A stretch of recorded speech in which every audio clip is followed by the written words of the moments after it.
para. DJ बजादा फुल sound रे, फनामी ready ground रे।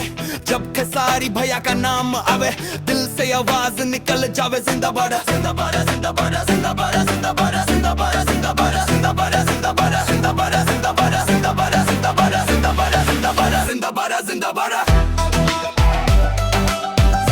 जिंदाबाद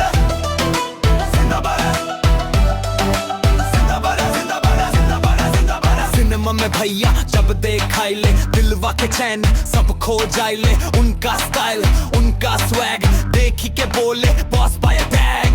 हम खेसारी के फैन बनी रे, दिल से उनका जान बनी रे। भोजपुरी दुनिया के किंग हमार फैन आर्मी करे पुकार। जिंदाबाद जिंदाबाद हम खेसारी के फैन बनी रे, जब से उनका मान बनी रे।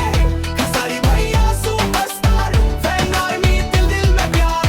हम खेसारी के फैन बनी रे, जब से उनका मान बनी रे। खेसारी भैया सुपरस्टार, फैन आर्मी के दिल में प्यार। रील पे चलेला उनका नाम, भोजपुरी दुनिया में उनका दाम। फैन बोले भैया नंबर 1, खेसारी भैया हमरा बरार। दिल में लिखल एक ही बात भैया के फैन सबसे खास। खेसारी के नाम पे दुनिया चले, फैन आर्मी के दिल में जले। हम खेसारी के फैन बने।